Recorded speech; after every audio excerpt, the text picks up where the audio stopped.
banyak nih yang ngomong nih, ini tuh vaksin itu konspirasi barat. Bener. Karena mengandung sedikit unsur babi. Sebenarnya gimana sih Islam memandang pentingnya vaksin ini? Nah, Wajib atau enggak sih vaksin ini?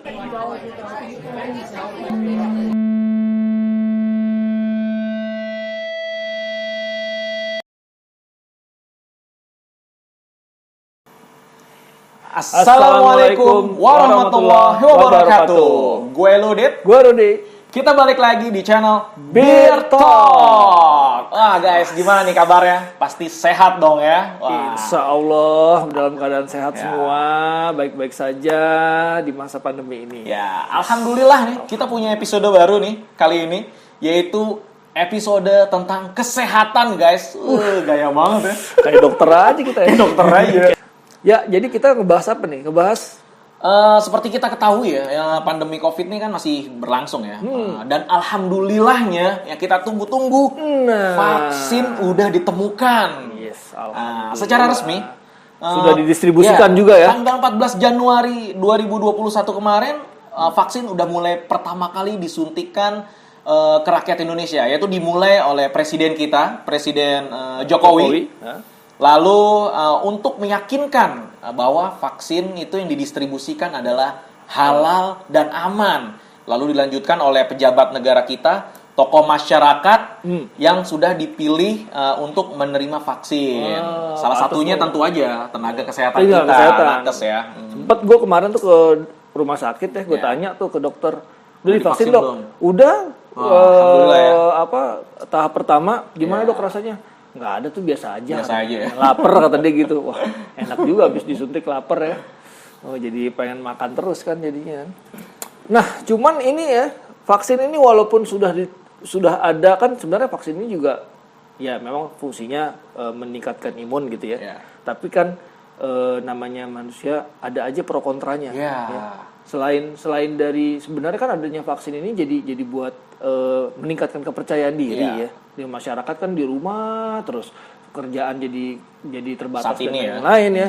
Dengan adanya vaksin menimbulkan secercah harapan ya. Kita bisa beraktivitas dengan normal gitu kan. Tapi tetap aja masih ada pro kontra ya. Ada grup-grup yang kontra ya, terutama ya. Jadi kita nih ya dalam kapasitas yang terbatas ini ya kita coba bahas. Tapi sebenarnya pro kontra dari vaksin atau imunisasi ini ternyata nggak cuman pas pada saat COVID ini. Dari dulu, itu udah pro kontranya udah grouping banget tuh. Tentang imunisasi ya kan, untuk balita ya dulu. Balita. Bahkan sebelum COVID ini tuh gue inget tuh waktu sebelum COVID ini itu ada pro kontra soal vaksin balita. Iya, balita, benar. Oh, jangan imunisasi bayi. Terus juga kan sekarang yang bayi baru lahir, ketetapan pemerintah harus ada vaksin juga. Itu juga pro kontra juga. Jangan diimunisasi kayak tadi lo bilang. Iya. Traveling ya, cuy? Nah, traveling ya. Kalau keluar, kalau misalnya naik haji, dulu kan digalakan dengan vaksin meningitis. Iya, itu juga ya kan. Itu aja pro ada kontra juga ya. Pro kontranya. Jangankan di negara kita ya, di negara luar juga begitu. Di negara luar bilang konspirasi Islam. Di kita konspirasi barat. Jadi hidupin konspirasi guys. Gitu guys. Nah, udah mulai spesifik kan apa yang akan kita bahas tentunya. Seperti biasa, kita udah memilihkan video-video Ustadz yang relate dari bahasan yang akan kita coba gali di sini. Sebenarnya gimana sih Islam memandang pentingnya vaksin ini? Wajib atau enggak sih vaksin ini? Atau anak-anak kita harus divaksin atau enggak sih? Nah, kita udah punya video-video Ustadz itu. Sebelum kita dapat giliran untuk divaksin ya. Iya, benar. Mudah-mudahan ya. Dengan video ini kita langsung nerima SMS ya. Ada termasuk yang divaksin, alhamdulillah. Ada perwakilan dari YouTuber. Waduh. Kita dengar dari sisi syariat tentunya ya. Dari sisi syariat. Nah, kita dengar pendapat dari Ustadz Syafiq Basalamah Hafizullah. Bagaimana pendapat Ustadz terhadap imunisasi? Apakah anak-anak Ustadz diimunisasi? Iya, diimunisasi. Anak-anak anak 4 lahir di Medina. Kalau nggak diimunisasi, kita nggak dapat akte kelahiran. Jadi bicara imunisasi jamaah, apabila bahannya itu halal, selesai, halal. Imunisasi ini seperti pengobatan. Apabila halal, maka jadi halal. Mungkin ada yang mengatakan nggak perlu imunisasi, nggak wajib imunisasi. Imunisasi itu memberikan imun kepada tubuh supaya anak itu tidak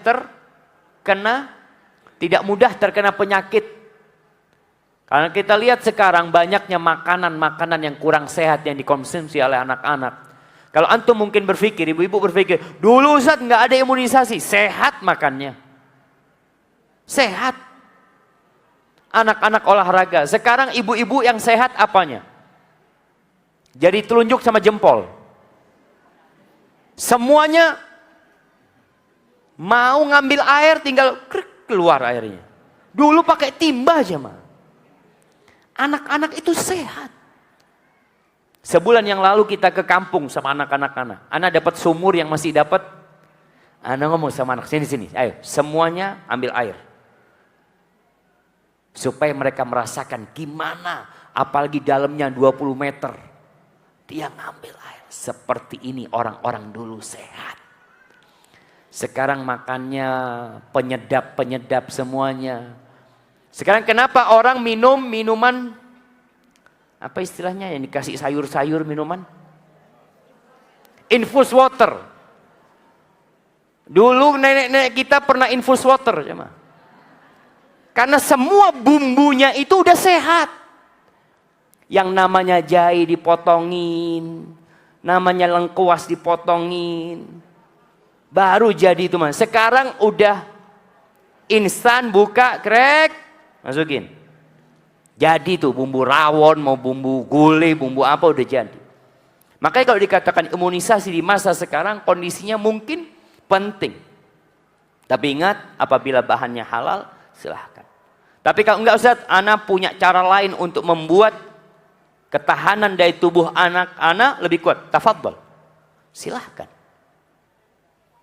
Karena dia akan berinteraksi dengan orang banyak. Jangan sampai dia terkena penyakit yang membuat orang lain kena penyakit gara-gara dia. Artinya kita perlu menjaga kebersamaan ini. Dikatakan kalau umpamanya yang diimunisasi 100 orang, 5 orang nggak diimunisasi, dia itu rawan potensi terkena penyakit tersebut umpamanya. Rawan, potensi aja. Tapi kalau kekuat, insya Allah enggak jamaah. Hadza wallahu a'lam bissawab. Jadi kalau memang mungkin orang Ustaz, ana mau pakai habbatus sauda, ana mau pakai madu, tafadhol, silahkan. Tapi imunisasi selama itu halal, para ulama telah memberikan fatwa. Apabila imunisasi itu halal, ya halal jadinya. Semacam pengobatan jamaah untuk mencegah sebelum datangnya penyakit. Ini analogi dan penjelasan yang related banget ya, Ustaz. Relate banget. Jadi Islam pro banget dengan tindakan preventif ya. Tindakan preventif. Pencegahan ya. Pencegahan. Ya. Kita contohin ya. Kayak hadis wabah aja ya. Yeah. Itu kan udah jelas ya. Kita pernah dengar bahwa kita dilarang keluar masuk daerah wabah. Yeah. Itu kan. Salah satu contohnya ya. Gitu. Jadi memang preventif itu sudah ada di dalam agama kita ya. Yeah. Dan kalau gue ngelihat video barusan ya, maksudnya, wah Islam tuh logis banget. Dan kadang-kadang kita suka dengar, wah Islam tuh ketinggalan zaman banget. Islam tuh, ternyata enggak.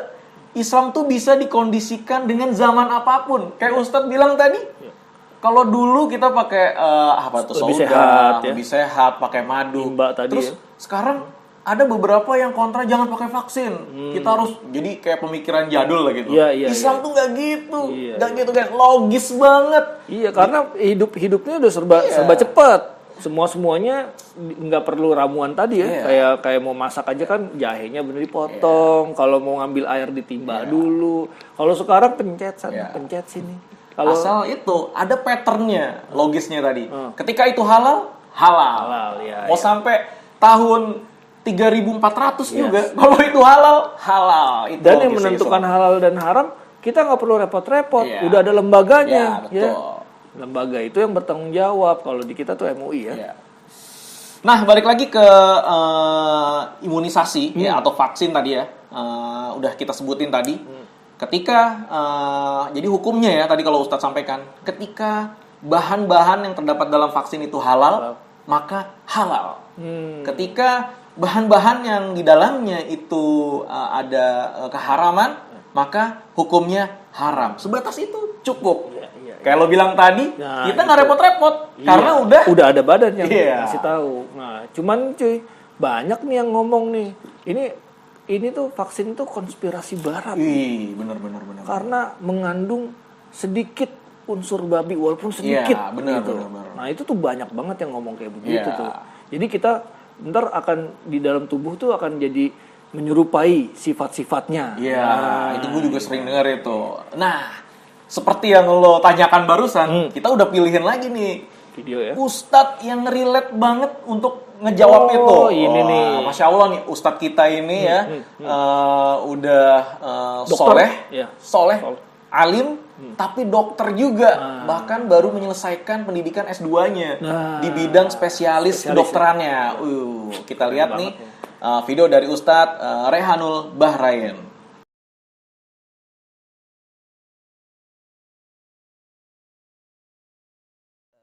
Dalam vaksin ini ada kata-kata yang membuat orang menjadi tidak percaya.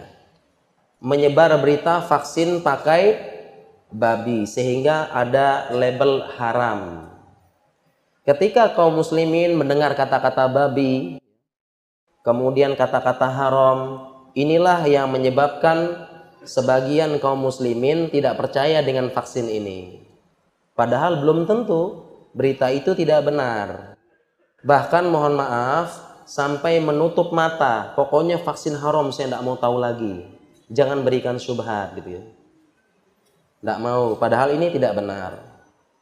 Bapak Ibu sekalian rahmati Allah Subhanahu wa taala, apa fakta sebenarnya? Fakta sebenarnya penggunaan enzim babi dalam pembuatan vaksin ini hanya sedikit sekali. Hanya sedikit sekali. Pemerintah kita mempunyai program vaksin, 7 vaksin. Ada 7 vaksin program pemerintah kita. Vaksin yang diprogramkan untuk anak-anak, 7 vaksin. Dimulai dari lahir langsung hepatitis B. Kemudian selanjutnya DPT, vaksin BCG, vaksin campak, polio, dan sebagainya. 7 vaksin tersebut. Dari 7 vaksin yang diwajibkan ya, oleh pemerintah menjadi program, dari 7 vaksin ini yang menggunakan enzim babi sebagai katalisator hanya 1, yaitu vaksin polio. Dan vaksin polio pun ada 2. Yang pertama oral polio vaksin, yang kedua IPV, injection polio vaksin. Yang menggunakan enzim babi hanya oral saja. Menggunakan enzim babi sebagai katalisator. Begitu juga program-program pemerintah lainnya, contohnya vaksin meningitis tidak pakai babi. Bahkan vaksin meningitis kalau umroh sama haji sudah ada sertifikasi halal MUI-nya. Demikian juga dengan vaksin yang kemarin menjadi program pemerintah, vaksin MR untuk measles dan rubella. Itu juga tidak pakai babi. Demikian juga vaksin difteri sekarang tidak pakai babi juga. Sehingga kita sudah hitung tadi ada 10 vaksin misalnya. Tidak ada yang memakai babi sedikit pun, kecuali cuma 1 tadi, yaitu polio. Itu pun enzim katalisator, nanti kita jelaskan ya. Enzim katalisator, dia mempercepat reaksi, tidak bergabung dalam reaksi, dan tidak ada dalam hasil akhir reaksi. Sehingga enzim vaksin polio, ya, vaksin polio yang pakai enzim babi tadi, katalisator, pada produk hasil akhirnya sudah tidak ada enzim babi lagi. Jadi vaksin oral polio yang dimasukkan, yang diteteskan itu di mulut, itu sudah tidak ada enzim babi lagi di dalamnya. Sudah tidak ada. Bahkan kalau masih ada, ya salah satu fungsi enzim di situ adalah untuk memotong-motong. Ya, ada teorinya ya. Kalau enzim babinya masih ada pada produk akhir tersebut, maka produknya gagal. Kalau masih ada, karena dia dipakai cuma sebentar, kemudian dicuci, dibersihkan dan sudah tidak ada lagi. Kalau masih ada enzim babi tersebut, produknya gagal karena dia akan terus memotong-motong dan akan merusak nanti. Jadi kalau masih ada enzim babinya, itu produk gagal, tidak boleh keluar. Harus benar-benar bersih karena fungsinya tadi memotong-motong. Kalau masih ada, dia terus memotong-motong. Jadi demikian faktanya. Ini yang perlu kita luruskan. Jadi kita absen semuanya. Vaksin program pemerintah mulai dari hepatitis, BCG, campak, polio injeksi, DPT, meningitis, semua program pemerintah tidak pakai babi sama sekali. Dan semua vaksinnya pemerintah yang dipakai di Indonesia ini adalah buatan Bio Farma. Buatan produksi dalam negeri, bukan buatan Yahudi, bukan buatan Amerika. Buatan Bio Farma. Dan Bio Farma ini produsen vaksin terbesar se-Asia Tenggara. Ya, vaksin Bio Farma diekspor ke mayoritas negara Asia Tenggara dan beberapa negara Timur Tengah termasuk Saudi, Qatar, Uni Emirat Arab dan sebagainya. Jadi Bio Farma vaksin kita ini bukan diimpor dari luar negeri. Produksi dalam negeri buatan Bio Farma. Kita logis banget, ilmiah banget menerima teknologi perkembangan zaman. Betul. Itu Ustadz loh yang ngomong. Iya. Dan memang kalau di Indonesia ya, salah satu ustadz yang jadi rujukan ya, untuk terutama untuk ya. medis ya, untuk medis. Dan beliau juga sampai sekarang terus mengedukasi mengenai COVID. Jadi terus mengedukasi bahwa COVID dan vaksin-vaksinnya itu tidak berbahaya dan tidak ada konspirasi Wahyudin tidak ada konspirasi Yahudi ataupun Amerika karena vaksin-vaksin yang disinyalir ada zat babi itu ternyata buatan Indonesia. Bio Farma dan diproduksi di Asia Tenggara. Dan itu sebagai enzim, dia dijelasin secara ilmiah bahwa itu sebagai penghantar katalisatornya aja, habis itu bersih. Gitu. Dan kalau udah apa tadi? Kalau masih ada hasil akhir masih ada, itu tidak akan keluar ya. Gagal. Iya, Masya Allah. Ini ilmu banget. Iya. Makanya kita kadang-kadang ya dengar dulu dari siapa orang yang berbicara ya. Kadang-kadang kita misalnya di tempat ngopi atau apa, vaksin langsung haram. Siapa yang ngomong? Ini kita dengar langsung dari dokter spesialis yang proven lah, dan Masya Allah Ustadz juga. Itu jadi syariatnya mesti nggak ketinggalan gitu. Kita juga jadi percaya. Ya dari rentetan vaksin tadi gue jadi inget tuh masa lalu. Anak kita ya, mulai di polio, polio ditetesin ada enzim babinya, ternyata enggak, katalisator doang gitu kan. Tapi memang dari dulu tuh vaksin itu pro kontra. Waktu zaman yang balita, jangan divaksin deh, ada enzim babi, itu persis seperti itu. Ternyata polio dan ini sudah dijelaskan gitu kan. Ya insya Allah mudah-mudahan video ini bisa menjawab bisa menjawab dan juga menambah lagi jalur-jalur komunikasi ya. Mungkin nggak dengar Ustadz Rehanul, dengar kita gitu kan ya. Mudah-mudahan nih jadi lebih jelas lagi. Dan kalau kita hubungkan dengan tema kita kali ini yaitu tentang vaksin COVID. Tadi yang 7 vaksin tadi ternyata halal. Dan ternyata vaksin COVID yang didistribusikan di Indonesia sudah kita bahas di depan juga, itu sudah keluar fatwa MUI bahwa halal. Dan setelah itu dibarengi setelah itu ada pernyataan dari BPOM, BPOM itu juga aman. Wah, kurang apa lagi iya. guys? Gitu. Jadi udah jelas. Jadi nggak ada keraguan lagi ya, dari sisi agama, sisi ilmiah, kesehatan, keamanan, proven guys, proven. Ya, jadi nggak perlu lagi ragu-ragu lah. Lagi terus kalau kita meragukan, ya kita hidup tidak di negara ini bagaimana sih? Kita ragu, ya nggak ada lah yang menyesatkan rakyatnya juga ya. Jadi kita nih ya atas nama pribadi juga nih pribadi. dan Beer Talk menyerukan, ayo kita vaksin. Nah, mudah-mudahan kita termasuk salah satu golongan yang vaksin. Nah, tapi guys, tetap ya walaupun kita beryuforia atas kedatangannya vaksin, kita juga nggak boleh lupa ya tentang tauhid kita. Ini penting. Mentauhidkan Allah. Benar. Kalau tauhid ini penting, tapi ini apa kaitannya nih? Maksudnya apa nih dengan vaksin tadi nih ya? Nah, kita dengar nih penjelasan dari Ustadz Syafiq Rizal Basalamah hafizahullah. Nih jamaah, kita tahu tidak ada bala yang turun kecuali karena dosa. Dan tidak diangkat kecuali dengan taubat. Kita ini banyak berharap kepada vaksin. Bukan kepada Allah Azza wa Jalla. Vaksin ini cuma sebab. Cuma sebab. Yang namanya penyakit itu, subhanallah, bukan cuma corona. Banyak penyakit yang menimpa manusia dan menyebabkan kematian. Maka umat Islam ini harus kembali kepada Allah Azza wa Jalla. Kalau bicara tadi, ya secara sebab kita ini juga kurang peduli. Protokol kesehatan yang gak dipedulikan. Hanya semakin menjadi-jadi. Ini secara sebab duniawi.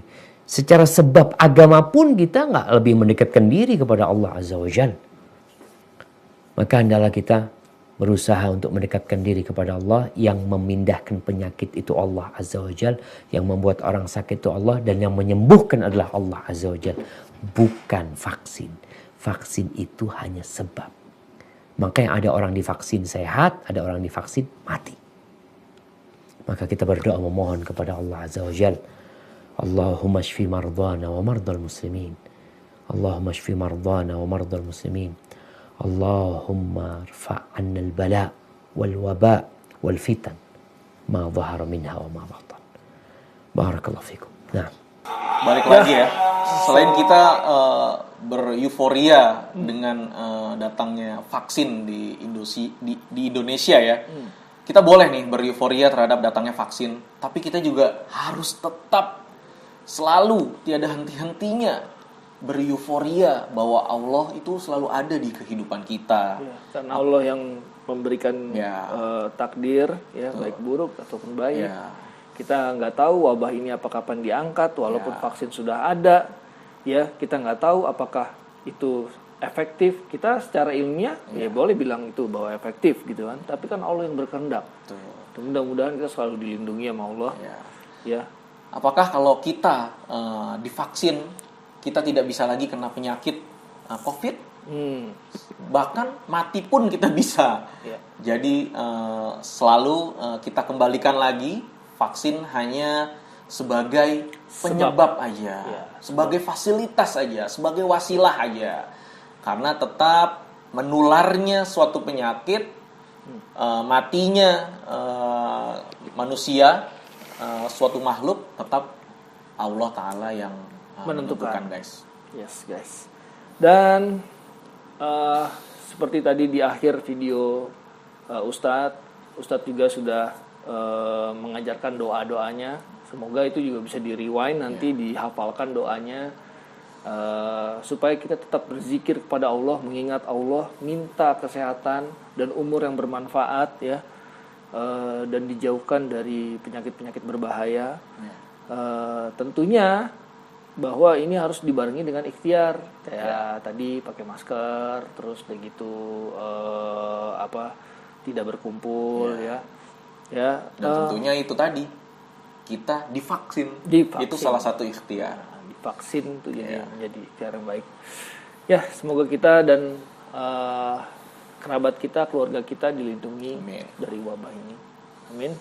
Oke guys, segitu dulu. Jangan lupa di subscribe, di like, di komen. Terima kasih sudah support kita di video-video sebelumnya. Sudah komen dan kita juga menantikan komen-komen lainnya, terutama terhadap video-video yang udah kita buat. Semoga video kita juga bermanfaat ya. Dan jangan lupa kalau ada masukan seperti biasa bisa DM di Instagram kita, ada apa yang perlu dibahas atau kekurangan dari kita yang perlu dikoreksi, itu juga boleh di Instagram kita. Oke, segitu dulu kayaknya dari kita guys pembahasan tentang vaksin kali ini di episode kesehatan. Sampai ketemu di konten-konten dan episode lainnya. Sampai ketemu lagi. Wassalamualaikum warahmatullahi wabarakatuh.